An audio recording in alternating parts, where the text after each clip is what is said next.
د رشخیل ډایو د 14 کلنه جینۍ تختولې ده او بیا وسره په دغه دوران کې غلط کار کول چې عزتمنو دغه دوه اوس پولیسو نیولې دي او څه کار یې ورسره کړی. نو د جینۍ سره عزتمنو دغه دوه هلکانو نور څه کار کړی. ټول معلومات زه تاسو ته په دې ویډیو کې درکوم. زموږ دا ویډیو ته سره تر اخره پورې ګورئ چې تاسو ته پوره معلومات ورسیږي. د دې معلومات نه مخکې زه تاسو ته دا یادګینه وکړم تاسو کو چینل زموږ په دې سوپر کلیک چینل کې نه وي چینل هم نوی سبسکرایب کړئ مهرباني وکړئ تاسو زموږ دا سوپر کلیک چینل د سره سبسکرایب کړئ. خو کې سره د ټلۍ نشان وخت چې خا یو نوی معلوماتي ویډیو تاسو ته په اسانۍ باندې تر ورسیږي. عزتمنه د رشخیل ډایول په دغه طریقه باندې جینۍ تختولې ده چې د رشخه چلوله. د ته اخره کې واخسته غونډې جینۍ په رشخه کې کېناستله او د ورته زړه خراب او لرې ځای یې بوتله چې جینۍ په ځان خبرېدله. نو جینۍ هم د کور نه په ساره خوشحاله وه او ورته ویلې چې تا سره چېرته د شپې ځای نشته چې زه تا سره لاړم. د رشخې والا نور هم خوشحاله شو او صحیح ده ما سره ځای شته. رشخې والا خپل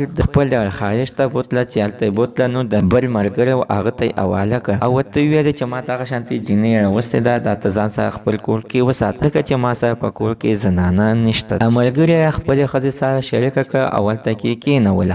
چې په بله ورځ باندې شولو نو دغه ملګري دغه جینۍ لاهور ته ولېږله. خپلې خوښې کړه چې هغوی هلته کې بیل ډانسونه کول او غلط کارونه یې پرې کول.